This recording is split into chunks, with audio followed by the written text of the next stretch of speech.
द्वारका में श्री कृष्ण का राज्य और उनके भाई थे अरिष्टनेमी तीर्थंकर। अरिष्टनेमी, वह एक व्यक्ति रहता था थावच्चा पुत्र। थावच्चा बहुत बड़ी धनी सेठानी थी, उसका लड़का था, नाम ही था थावच्चा पुत्र। उसने देखा कि बहुत बढ़िया गीत गाए जा रहे। माँ के पास आया, आकर बोला, माँ बहुत मीठे गीत गाए जा रहे, बहुत मधुर गीत, मधुर स्वर आ रहा है। माँ ने कहा, बेटा अपने पड़ोसी के यहाँ लड़का पैदा हुआ है, इसलिए गीत गाए जा रहे हैं। संयोग की बात, 1 घंटा बाद लड़का चल बसा। बाल मृत्यु भी बहुत होती है। चल बसा और रुदन शुरू हो गया, रोना, और रोने के गीत शुरू हो गए। थावच्चा पुत्र फिर माँ के पास आया, आकर बोला, माँ ये क्या गीत है, कानों को सुहाने नहीं लग रहे, अच्छे नहीं लग रहे, कीड़े से चुभ रहे हैं कानों में। माँ ने कहा, बेटा ये मरने के गीत है, जो पैदा हुआ था बच्चा चला गया, इसलिए सब लोग रो रहे हैं कि माँ जन्मार मर गया तो क्या मुझे भी मरना पड़ेगा? कि तू कौन सा अफवाह दे, दुनिया में जो भी आता मरता है।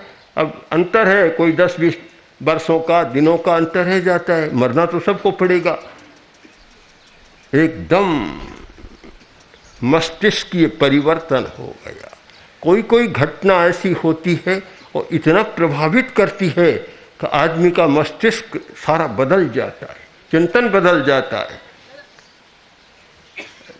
बोला, माँ ऐसा कोई उपाय बताओ जिससे मैं मरूं नहीं। एक बड़ा प्रश्न रख दिया।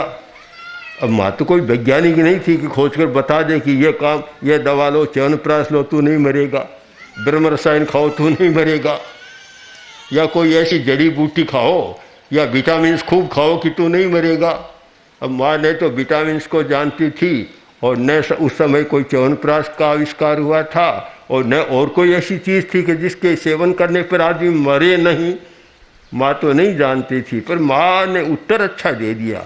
माँ ने कहा, बेटा एक उपाय है कि अरिष्टनेमी, अर्हत अरिष्टनेमी जो तीर्थंकर है, अरिष्टनेमी, वे उपाय जानते हैं कि उनके पास उपाय है, और वह करे तो आदमी फिर कभी मरता नहीं। बस स्थान पर पहुंच गया, अरिष्टनेमी के पास पहुंचा और बोला कि मुझे आप वह विद्या सिखा दो जिससे मैं मरूं नहीं। उन्हें कहा, विद्या हम सिखा देंगे, पर उस विद्या के लिए तो तुम्हें मुनि बनना पड़ेगा। एक विद्या तो गृहस्थ को भी सिखाई जा सकती है, पर अमर बनने की विद्या तो साधु बनना होगा तुम्हें। बन जाऊंगा, मुझे तो अमर बनना है, बन जाऊंगा। आखिर लंबी चौड़ी कहानी है। उसके बाद वह मुनि बनने की तैयारी करने लगा।